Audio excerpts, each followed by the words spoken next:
एक रेखा का समीकरण जे दिया है 7x माइनस 9y माइनस 90 और माइनस के 19 बराबर 0, और दूसरी रेखा इन दोनों बिंदुओं को मिलाने वाली रेखा h, 3 और ये बिंदु D, इसको समीकरण 1 दे देना और 4, 1 आपस में क्या है ये?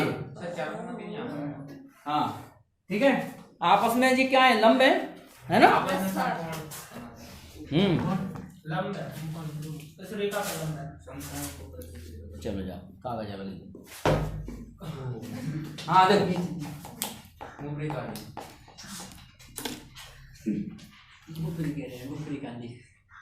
तो शांतिपूर्वक बैठ जाओ तो ठीक है, ठीक है। हाँ क्वेश्चन नंबर प्रश्न क्रमांक 10 में जे समीकरण दिए और दो बिंदु से जाने वाली रेखा इसके साथ समकोण बनाने का मतलब क्या है? लंब। और दो लंब रेखाएं होती हैं तो उनका प्रवणताओं का गुणनफल -1 होता है, ठीक है। तो पहले दोनों की प्रवणता निकालेंगे। पहले तो निकालो समीकरण 1 की प्रवणता m1 बराबर कितनी है? समीकरण 1 की प्रवणता 7/9। यहाँ कोष्टक में लिख दिया करो कि x माइनस x का गुणांक बटे y का गुणांक, ठीक है। और रेखा AB की प्रवणता, क्यों?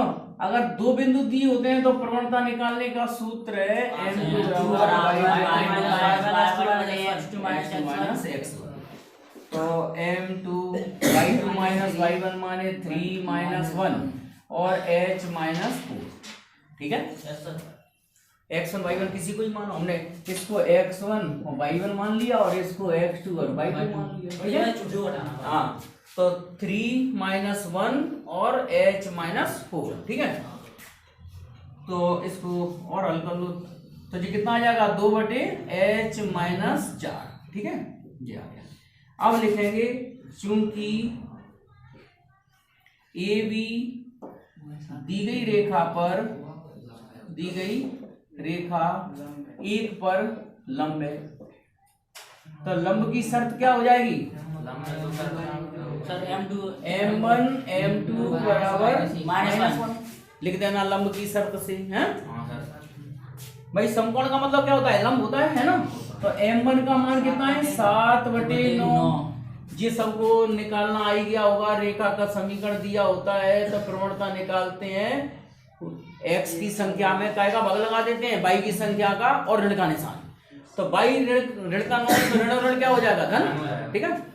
और 2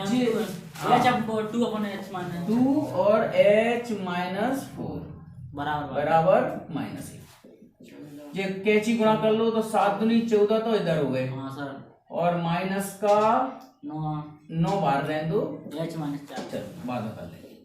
14 माइनस के 9h, 9 चौक 36, 9h को इधर ले आओ, 36 धन 14 नहीं ऋण तो 9h बराबर कितने रह गए? 6 में से 4 गए 2 और 22 हो जाएंगे। तो h का मान आ गया 22/9। कटना तो है ही नहीं, बस यही आंसर है। उत्तर देखो कितनी, उत्तर देखो कितना सही है, सही है।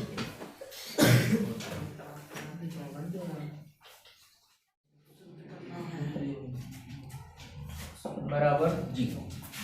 हाँ अब प्रूफ में अपन ये लेंगे बिंदु A x1 y1 से जाने वाली तथा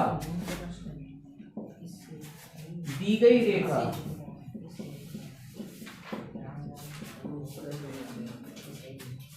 ax प्लस by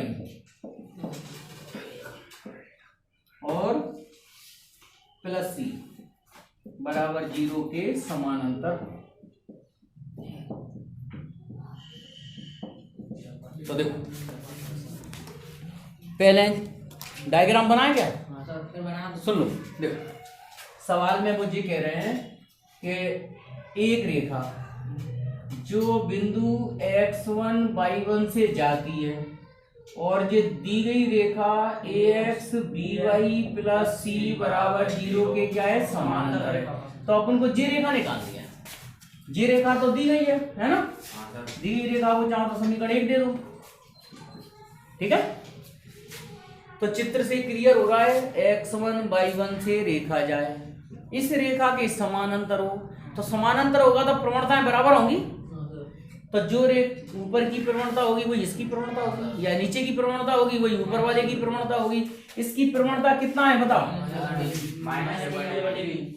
हाँ, तो अब लिखेंगे बिंदु दिया है x1 और y1, प्रवणता कितनी दी है इस रेखा की? -a/b की प्रवणता दी है।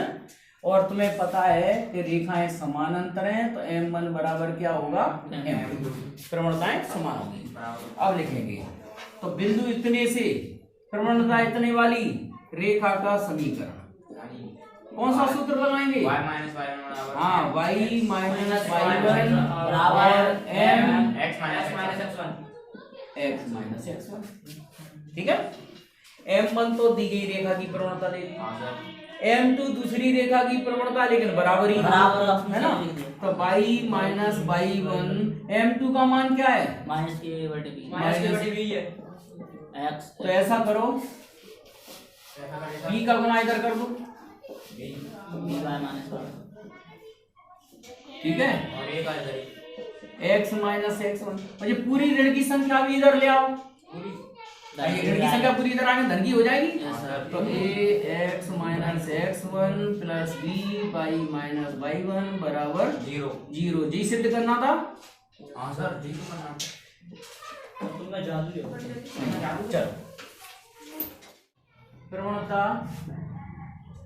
प्रवणता अच्छा लगता है कि ढाल कहना अच्छा लगता है? प्रवणता, हाँ, ढाल m2 बराबर m1 है ना। तो यहाँ सूत्र से क्यों दो रेखाओं के बीच का कोण का सूत्र क्या बताया है? m1 माइनस m2 और 1 प्लस m1 m2 परमाण, ठीक है। कोण कितना दिया है? 60 डिग्री। m1 का मान 2, m2 का मान m मान लिया, तो 1 प्लस 2 माइनस m सर गुणा, ठीक है। tan 60 का मान √3, ठीक है। और यहाँ प्लस माइनस लगा दो, परमाण हटा रहे हैं, ठीक है। भाई परमाण इसलिए लगाते हैं, सूत्र में m2 भी पहले लिख सकते हैं, m2 माइनस m1, तो m1 माइनस m2, ठीक है। परमाण इसलिए लगाया जाता है। तो कर दो कैंची गुणा, ठीक है। ऐसा पहले लिख लो धन चिन्ह से, हैं? तो धन चिन्ह से लेंगे तो √3 और 1 प्लस 2m बराबर 2 माइनस m। √3 का गुणा कर लो, √3 प्लस 2√3m बराबर 2 माइनस m को इधर ले आओ, ठीक है। और प्लस m को इधर ले आओ और √3 को उधर पहुंचा दो, 2 माइनस √3। इस वाले m को इधर ले आए और इस वाले √3 को उधर पहुंचा दिया। m कॉमन कर लो, भाई जिसका मान निकालना है उसका कॉमन करना पड़ेगा, तब निकलेगा 2 माइनस √3। तो m1 या m का मान आ गया कितना? 2 माइनस √3 बटे कितना? 2√3 और प्लस 1, ये आ गया। अच्छा, ऋण चिन्ह लेंगे तो मैं डायरेक्ट कर रहा हूँ, देखो कहाँ पे अंतर आ जाएगा। प्लस -2 प्लस सर माइनस की ना प्लस की, देखो मतलब ऋण चिन्ह का मतलब जहां भी तुम्हें √3 दिखाई दे रहा है वहां क्या लिख दो? माइनस का √3 बस। भाई √3 का गुणा, देखो यहाँ माइनस होगा तो √3 माइनस का आ जाएगा, तो क्या आ जाएगा बताओ? 2 प्लस √3 और 1 माइनस 2 √3 का, बस ऐसे लिखो, ऐसा तो ठीक है क्या? कितना जल्दी काम हो जाता है, जी अकल लगानी पड़ती है, नहीं तो ऋण चिन्ह लेके इतना अगर हल करेंगे तो फिर ऐसा तो दुगना टाइम लिखते रहो, देता ना सवाल ही सवाल में। ठीक है, अब लिखो, अब रेखाओं के समीकरण जो 2 और 3 से जाती हो तथा प्रमाणताएं, एक को m1 कह दो, एक को m2 कह दो, तो लगा दो सूत्र y माइनस y1 बराबर m1 माइनस x1। तो y माइनस, अच्छा तुमने देखो अधिकांश मैंने जी सूत्र लगाया है सवाल में, बदला बदली नहीं करी, स्पेशली लिख के आ गई हो के अंतःखंड वाला, तो फिर अंतःखंड वाला लगाया है ना। मूल बिंदु से दूरी दी हो तो अविलंब रूप लगाया है, लेकिन अगर कुछ नहीं लिखा, रेखा लेखा लिखी है तो फिर जी लगाया है। ठीक है, तो y1 कितना है 3, ठीक है, m1 का मान पहले जी ऊपर वाला लिख दो 2 माइनस √3 और 2√3 या 1 प्लस 2√3 और x माइनस x1 माने कितना 2। तो उत्तर यहाँ पे भी छोड़ सकते हो या इस संख्या को इधर ले आओ, इसका गुणा इधर कर दो, फिर x और y के मान एक तरफ करें, पहले इतना उतार दो फिर देखें। तो इधर y माइनस 3 और ये 1 प्लस 2√3 क्यों, ठीक है, ऐसा इक्वल टू 2 माइनस √3 और x माइनस 2 है। ठीक है, अब सुनो, यार नीचे की संख्या का इधर ले आओ, उधर ऊपर की संख्या उधर कर दी। ठीक है, अब सुनो, अब इसको ऐसा लिख लो 1 प्लस 2√3 इंटू y और 3 का गुणा कर लो, 3 एकम 3, 3 दूनी 6 और ये x की संख्या तो इकट्ठी रहने दो 2 माइनस √3x और माइनस 2 का गुणा कर लो, 2 दूनी 4 और प्लस के 2√3,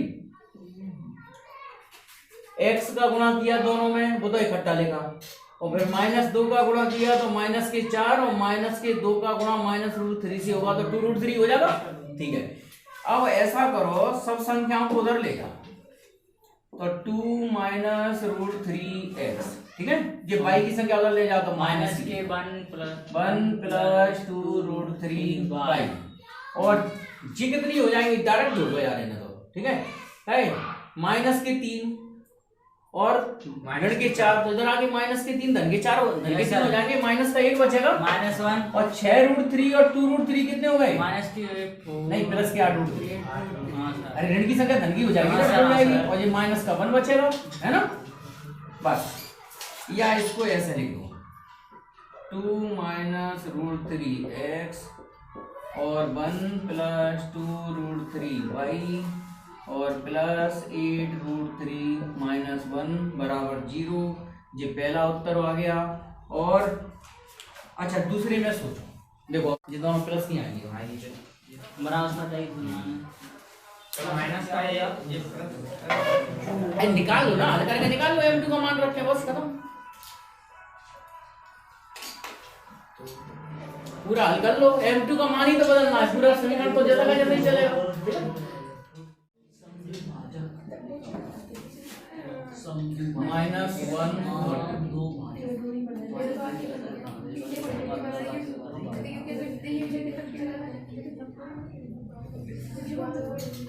सुनो, अब ध्यान से समझ लो, 3 4 माइनस 1 और 2, ठीक है, देखो मजी हो पाएगा। तो इसमें करना क्या है वो समझ लो, ए बी की लंब समद्विभाजक, इसका मतलब क्या निकला, ए बी की लंब मतलब लंब भी हो, हाँ, और समद्विभाजक भी हो। इसका मतलब क्या है, ए और बी के मध्य बिंदु से होकर जाए और इस पर क्या बनाती हो, समकोण 90 डिग्री का कोण। तो अपन पहले क्या करेंगे, ए और बी का मध्य बिंदु निकालेंगे, है ना, और प्रवणता निकालेंगे।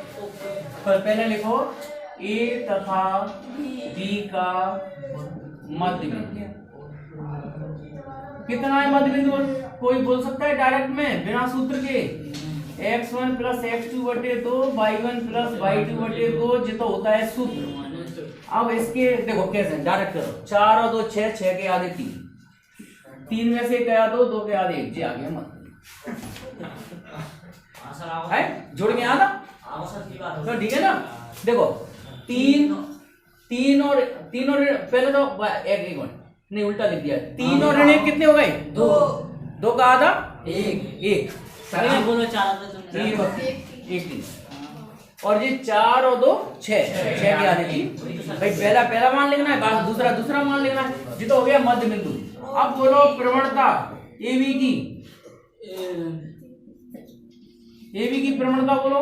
AB की प्रवणता आएगी सर y2 माइनस y1 बटे x2 माइनस x1, तो 4 में से 2 घटा दो 2, 3 में से ऋण 1 घटाएंगे तो 4 हो जाएगा, तो ये 1 बटे 2 आएगा। 3 में से ऋण 1 घटाएंगे तो सर 4 हो जाएगी, 3 में से 1 घटाएंगे तो 2 बचता, 3 में से ऋण 1 घटाएंगे तो 4 हो जाएगी, ठीक है।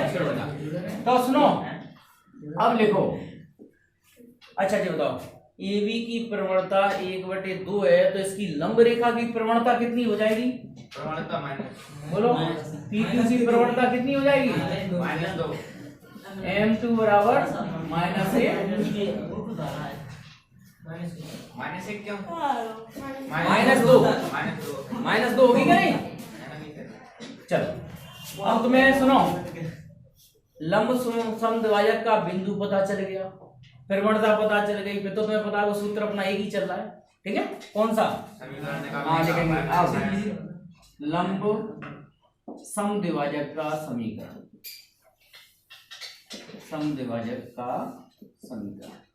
इसको परपेंडिकुलर बाइसेक्टर्स बोलते हैं, ठीक है। y minus y1 M2 x minus x1, y minus y1 3 है ना, M2 का मान -2, x माइनस x1 माने 1, तो y माइनस 3 बराबर माइनस के 2x और धन के 2, 2x को इधर ले आओ, y इधर है ही, और 3 और 2 5 कर दो, बस उत्तर।